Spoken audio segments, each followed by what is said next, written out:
Hi, everybody. Dennis Prager in my home, my dog, my fireplace. It's the Fireside Chat. Every week. We don't miss, do we? It's really wonderful. It's a big deal. A lot of people watch this. I am delighted, and all over the world, and wherever you are in the world, welcome to my home. What this is an opportunity for me to just openly talk to you about life, about what's on my mind. And it's all obviously unscripted. It's almost completely unrehearsed. I think about, gee, what would I like to open up with? And that's it. But there's nothing written or anything like that. And it's obviously hit a good nerve with a lot of you, and that means a lot to me. So I was thinking, what should I open up with? And there's so many topics I still want to talk to you about. Everybody is wounded. So I sort of alternate between macro and micro. I divide the world because the world is divided. Macro issues and micro issues. Micro is personal, macro is social, political, philosophical, and so on. And I like to talk about both equally. Today is more macro, but it probably has a micro element. So listen to this that I just read just yesterday. This is from Pew Research, which is completely, to the best of my knowledge, completely non-political. It's not left, it's not right, it's not liberal, it's not conservative. It's just a place that does polling. A narrow majority of Democrats, 55%, well, that's what they use, the word narrow, but it's a majority. 55% of Democrats under age 30 say it would be acceptable if other nations became as militarily powerful as the U.S. That's almost unbelievable. It gives you an idea. Part of the poll was also that Democrats under 30 also don't believe that the United States is better than other countries. And I want to talk to you because a lot of you are watching this from different countries in the world. My belief is the one that Abraham Lincoln had. America is the last best hope on earth. I have never believed, nobody with a brain, let alone a heart or a conscience, believes that every American is better than everybody else. The idea is preposterous. There are great people in every country. There are awful people in America. So the issue is not individual.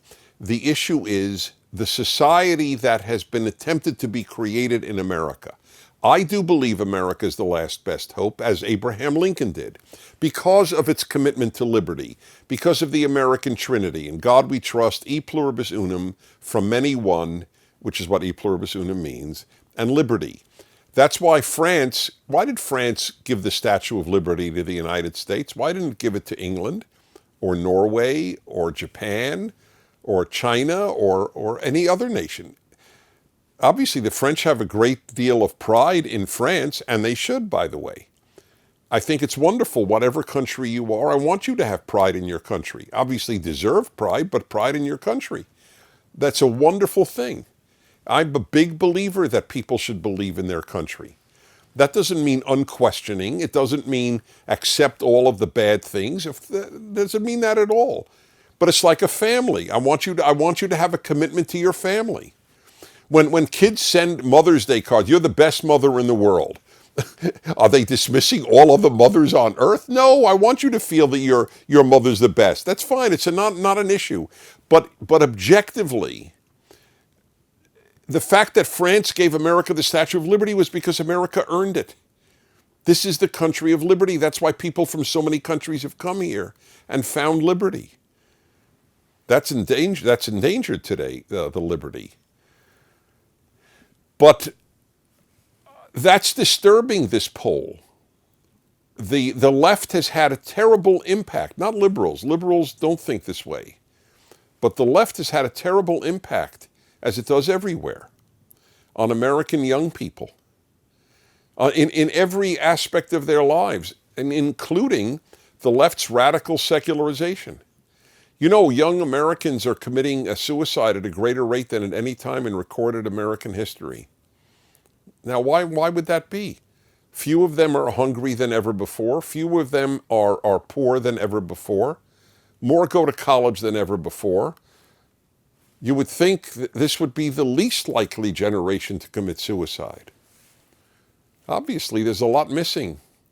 And everything that my generation and my parents' generation and their parents' generation of Americans believed in has been taken from them. They believed in God, that's gone.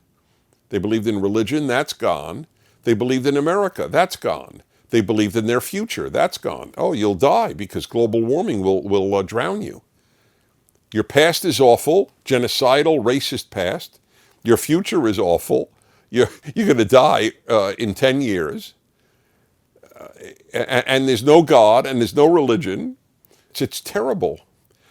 My heart breaks for those of you who are younger, that you have been deprived of so much of that which gives life happiness and meaning. But back to the first statistic I read, 55% of you Democrats, that's not even leftist just. There's a product of leftism, but it's not just leftists.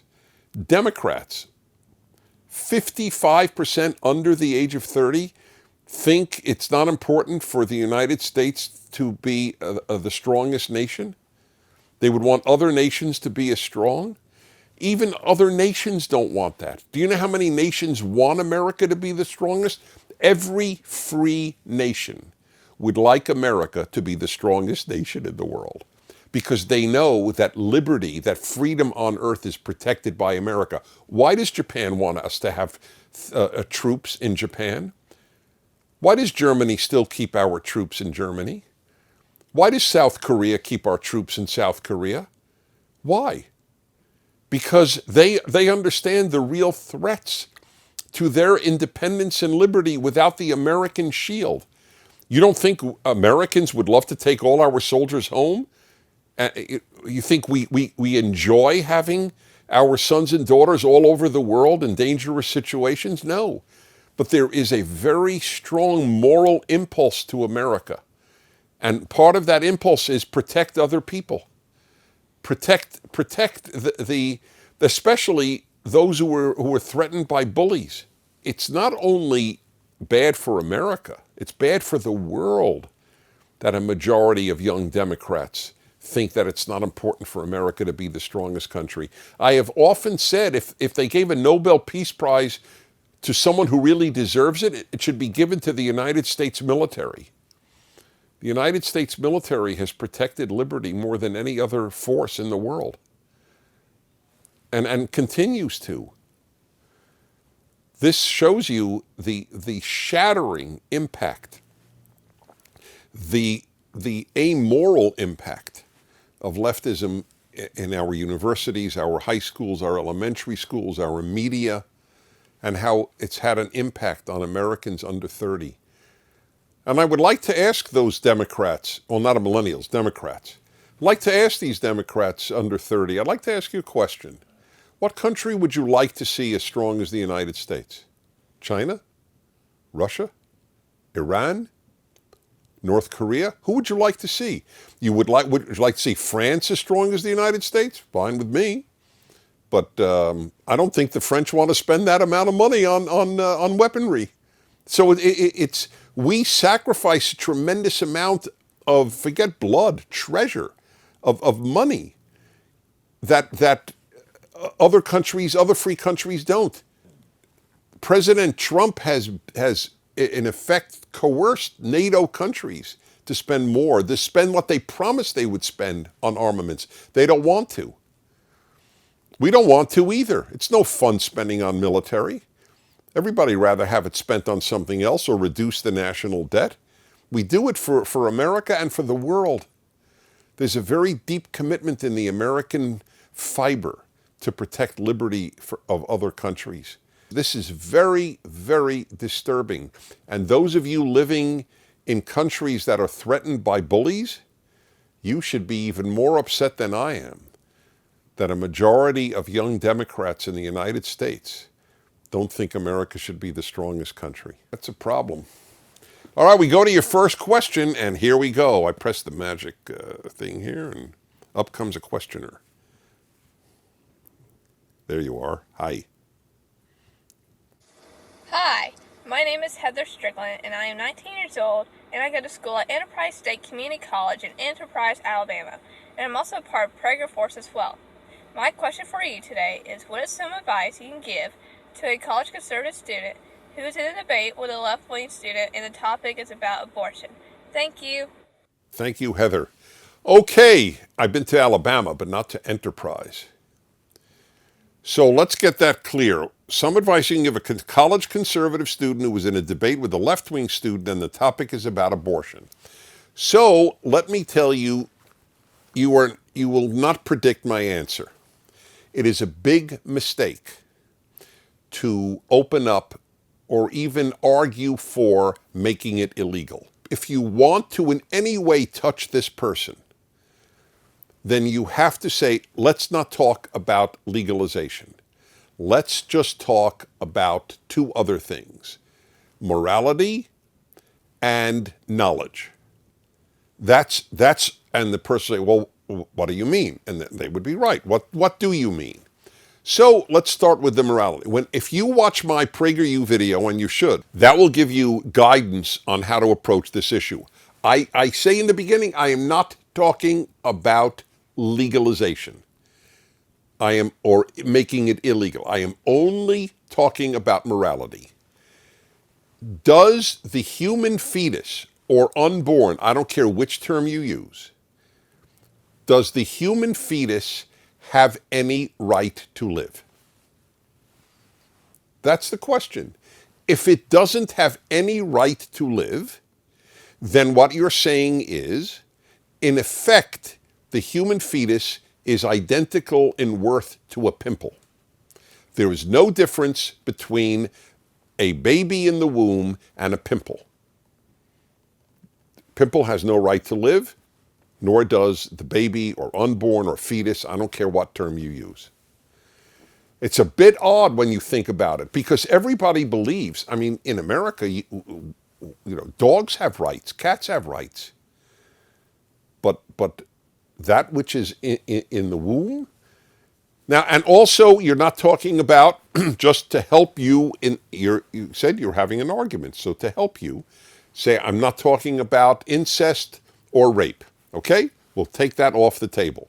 Dennis, completely understand that the worth of a human being cannot be determined by how it was conceived. Of course, you either have worth or you don't. But you will get trapped in the, oh my God, are you heartless? You're going to force a 15-year-old whose father or uncle had sex with her to have the baby, and then you come across as heartless. Even though we all understand the baby is not responsible for how it was conceived. After all, if once you're born, if you're the product of a rape, you still have a right to live, correct? Once you're born, everybody acknowledges that. So put that off the table. Not talking, and by the way, that is a very tiny, tiny percentage of abortions.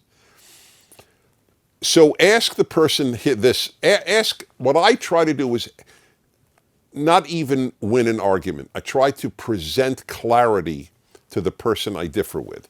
So ask them a series of questions. For example, do you think it would be moral for somebody to say, I really only want sons. So we're going to have amniocentesis. We're going to find out the sex of the child. If it's a girl, we're going to have an abortion. Is that moral? What if there were, I don't believe there is, but what if there were a gay gene? And they did a test and found out it had a gay gene. Hey, somebody says, I don't want a gay son, or I don't want a gay daughter. They abort it. Would that be moral? Just ask these questions. Is there any time that they are prepared to say, forget legalization? Remember, we're not talking about illegal or legal. Is there any time they're prepared to say it's not moral? So that's the first part. That's the moral question. Oh, and by the way, is there any time of pregnancy say, when the baby is viable. Okay, babies are viable at earlier and earlier times now. But pro-choice people don't argue that it's immoral. They don't acknowledge it's immoral in the 9th month. Right? Okay. Now the next one is, I said, knowledge, full disclosure. You need full disclosure if you buy a used car, correct? Why not full disclosure? Let's just ask for, again, not for banning, just let's ask for full disclosure. You want an abortion? Fine. We just want you to know what it is you are aborting. Here are pictures of what a fetus, if you want, a baby is, whatever term again you want to use, is at this point in pregnancy. You're in 3rd month. Here is what a 3rd month fetus looks like. That's all. Full disclosure. I mean, it's not right to abort and not know what you're aborting, correct? So that's what we should do. Talk about morality and disclosure, not legalization or illegalization. Okay. James, Ashland, Oregon. It seems that when I hear or see the left hating something about others, it is usually their own actions and thoughts they hate. Are they staring into an emotional, psychological mirror? Well, the things that they accuse people of the most, like lying, I've always said, truth is a liberal value. Truth is a conservative value. Truth has never been a left-wing value. Never. From Lenin to the present left anywhere. Because the revolution, or whatever it is that the left seeks, is always more important than truth. Was it true that Donald Trump colluded with Russians? No, it wasn't true. So why did the media in America and the left politically and the professors on the left, why did they talk about Russian collusion for 2 years? Do you know it's the largest ongoing lie in my lifetime? There was nothing comparable in my lifetime in American history. Maybe not in American history ever. It never happened, but it preoccupied the entire left-wing media, press, academics, and so on. I mean, there are so many examples. They say that the conservatives are anti-science. And what are their examples? They give 2 examples.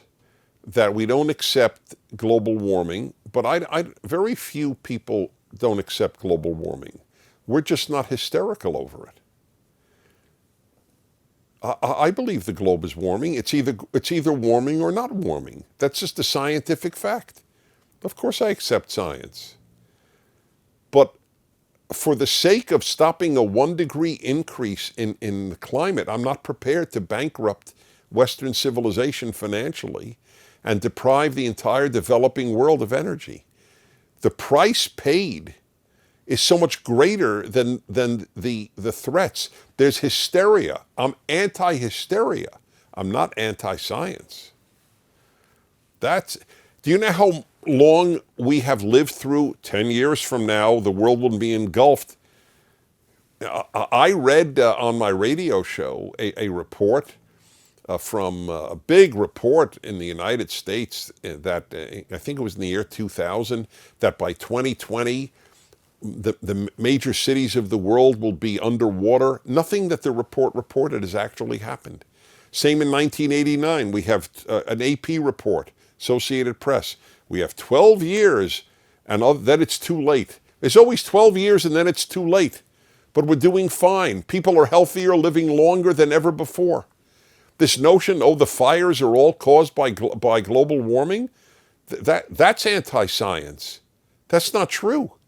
It's caused by environmentalists forcing us not to burn brush, so there's so much brush when there is a fire. You know how many people the Australian authorities have arrested for arson in the terrible fires in Australia? What is it? Over 100 people have been arrested for arson. Global warming. Everything is global warming. That's anti-science. Anti-science is saying men can give birth. That's anti-science. Men can't give birth. Women who identify as men can give birth, but men can't give birth. Caden, 15, Simi Valley, California. Hello, Mr. Prager. I've been listening to you for a little more than half my life, and I believe you're a wise man. Thank you. As a male Christian freshman in high school, I want to date, but don't want to make it a priority. What is your opinion of dating as a lower class man in high school? Thank you. Have a great evening. Hello, Otto. You look sharp. I don't know if he looks sharp, but hello, Otto, nevertheless. You're 15 and you're Christian and you want to know about dating.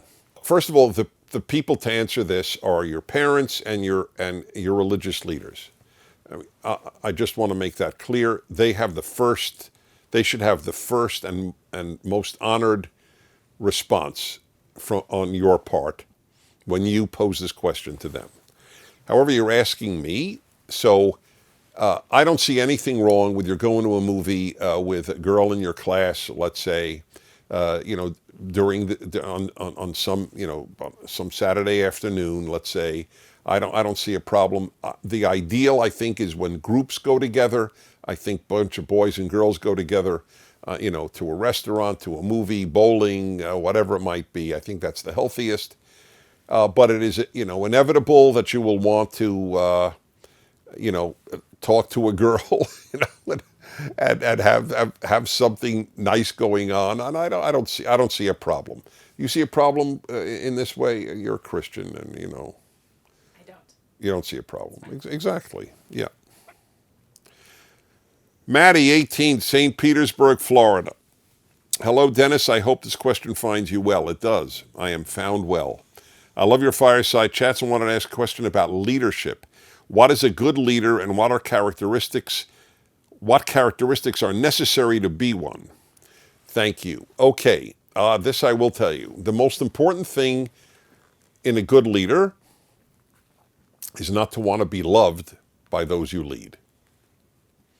That's probably the most important. And that I'm not talking just about presidents or prime ministers. I'm talking about parents.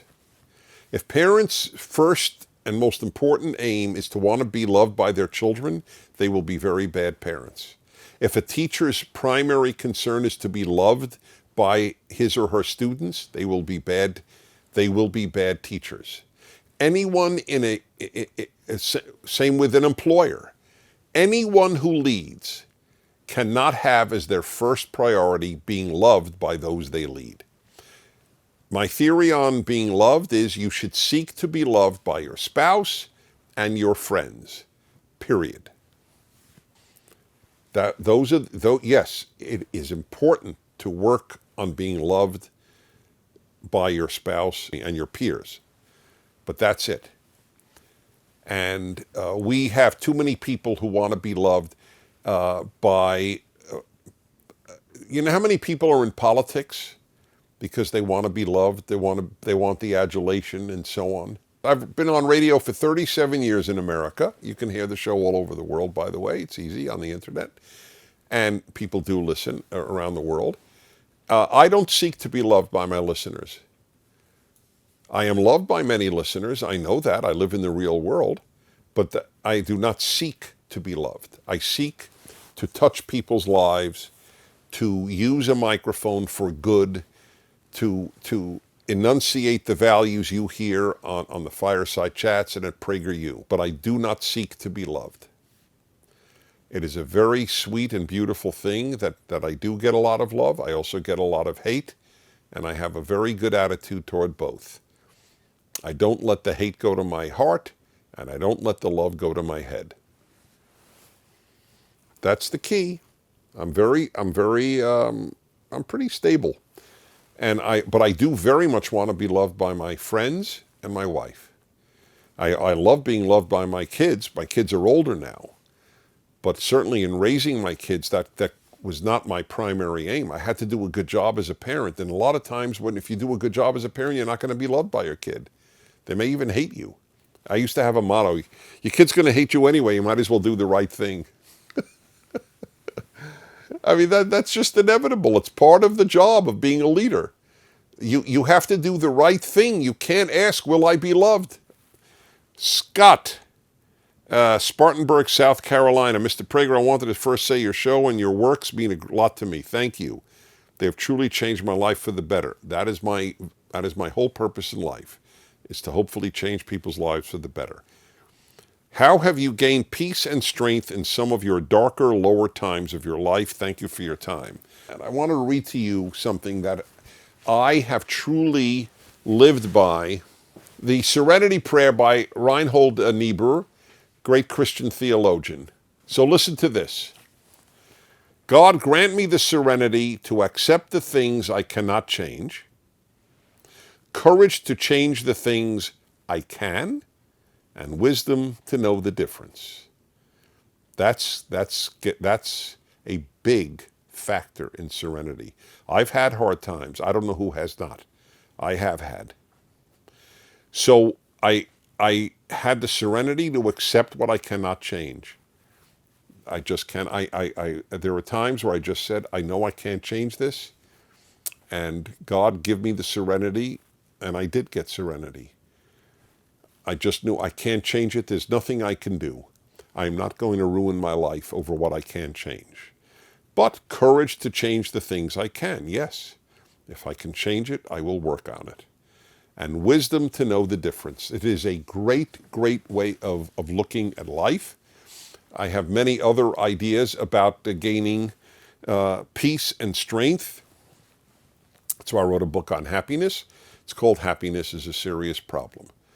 And it's touched a lot of lives, and I think it would touch yours as well. That's why I wrote the book, to help people in that regard. All right, I think that covers a fair amount of questions. So, my friends, let's see, what did I begin with? Oh, yes, the views of America. I can't tell you how sad that is. Ask these millennials, ask these young Americans, what do you believe in? It would be, or you don't believe in God, you don't believe in Christianity or Judaism, you don't believe in America. What do you believe in? I would like to know. It'd be an interesting, what will they say? Equality? Maybe they'll say that. Equality. You know what? That reminds me. I should do one of the opening comments on equality. What's so great about equality? Equality of opportunity, yes. Equality before the law, yes. Equality before God, yes. But equality? Why did it never bother me in my life that there were people much richer than me? I came from a completely middle-class background. We could not even afford, what we call a luxury car. It was just a given. Eating out at the delicatessen in Brooklyn was one of the great treats of our life. I never thought, oh boy, there were richer people than my father or my parents. It never occurred to me to be troubling. There's something bad about being troubled by people being richer than you. It's not a good trait. Unless they robbed you, that's a different story. Unless they're crooks, and you are suffering as a result. Anyway, I'd like to ask what people believe in. I was given so much to believe in, and it was such a factor in my happiness. Okay, y'all. See you next week. Thanks a lot. Thank you for watching. If you'd like to keep these Fireside Chats free, please do by donating to PragerU.